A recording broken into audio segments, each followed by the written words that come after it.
the show.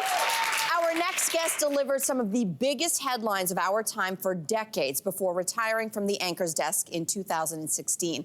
And since then, he's written several books on his work and the extraordinary people behind the stories. Yeah, and in his latest called How Canada Works, he and co-author Mark Bulguch highlight the inspiring Canadians and professions that keep the country running. Everyone, please welcome back to the show the one, the only, Peter Mansbridge. Thank you. Good to have you here. Thank you. Oh, man. Listen, if I go back to the last time that you were on our show, Peter, you said something to the effect of that every person who grows up in the journalism industry, like you did, tends to live for the big stories. And I think we both come from news. Absolutely. We understand that implicitly.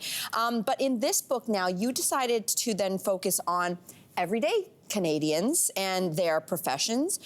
So why did you, decide that this was the big story now for you? Well, there's nothing wrong with what you suggested. The big story is what many journalists want to get to and see and witness. But to me, increasingly over the time I spent in the business and traveling the country, I found in many ways the big story was the ordinary people who kind of drive this country, make things happen. We give a lot of focus on the leaders, whether they're political leaders or business leaders, and they're important, obviously, and they have a huge impact. But the people who really make the country work are those everyday people that, you pass on the street every day and they're doing kind of ordinary jobs, or at least we tend to think of them that way. But without them, we'd be in a heck of a mess. Yeah, absolutely. And let's talk about some of those professions, because you highlight some surprising professions like window washers, mall manager, wedding planners, just to name a few. And as you just mentioned, you want to stay away from highlighting like politicians and celebrities and business leaders. So how did you go about choosing these professions? Well, Mark and I, Mark Bulguch, my co-author, we sat down initially about a year and a half ago and thought of, let's just make up a list of jobs, and then we'll find the people that go with the job later. And so we did some of our favorites. You mentioned window washers. In particular, it's a high-rise window washer. I was always fascinated by them. Like I got scared going in an elevator. So, watching these guys hang off the side of a building and thinking, wow, there's got to be an interesting story there. And it is an interesting story, just like all these other ones. Window washing in high rises, whether it's an apartment or an office tower, is critical. They have to do them twice a year just to keep them clean. And if they weren't clean, you wouldn't see outside. It wouldn't be much of a fun place to live or work. And there are millions of Canadians who live or work in high-rise towers. Yeah. I know, that's a job I know for sure I could never do. I wouldn't last one day, fired immediately. You also talked to a grocer, and he shared his perspective on essential workers, especially during different parts of the pandemic. Why is it important for Canadians to know? Well, I think we tend to, in so many of these jobs, we take them for granted. We don't really think behind the job itself. What do they really do? How do they impact our lives? Well, this fellow, Rochette Brown, is a fascinating guy.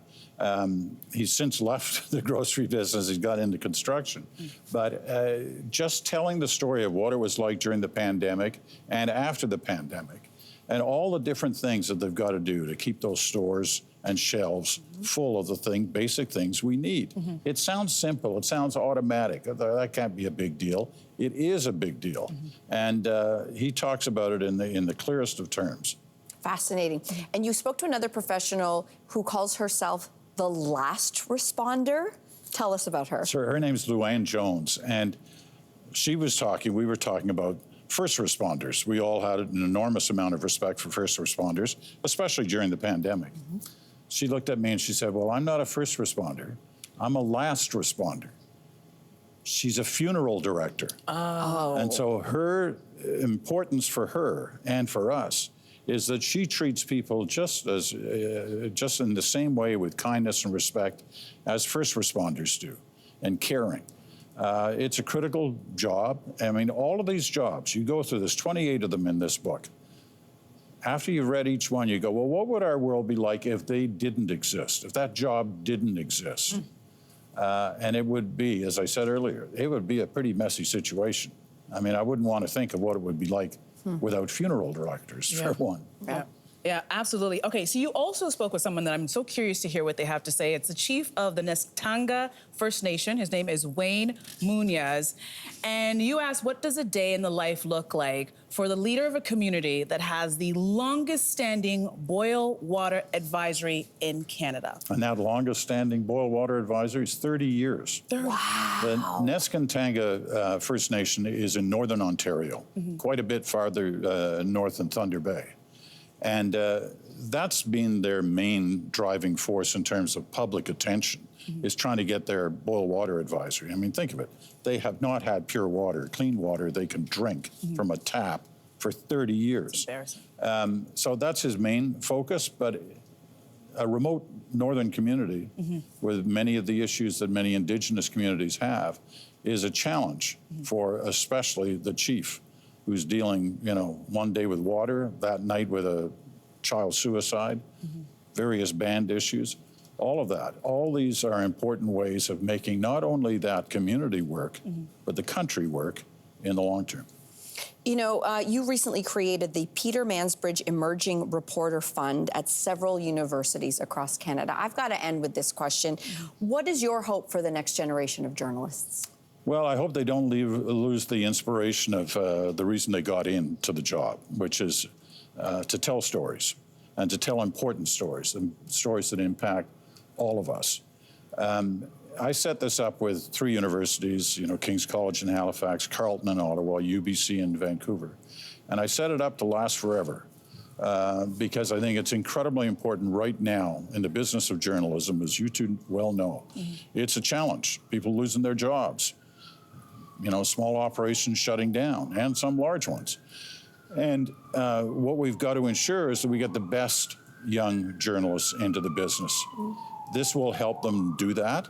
I'm proud of the fact that I've paid back a little bit in terms of the luck and success that I've had in the job myself. It's called How Canada Works. Peter Mansbridge, thank you for joining us again and for writing this really interesting book. Fascinating. Thank you, Mel. Thank you, Andrea. Thank you both. And studio audience, you don't have to wait. You're going home with your copy of the book today. We're going to take a break, and we'll be back right after this. Hey there, what did you think? Drop your comments below and join the conversation. And don't forget to like and subscribe so you can find more on everything from food and fashion to pop culture and current events. See you soon.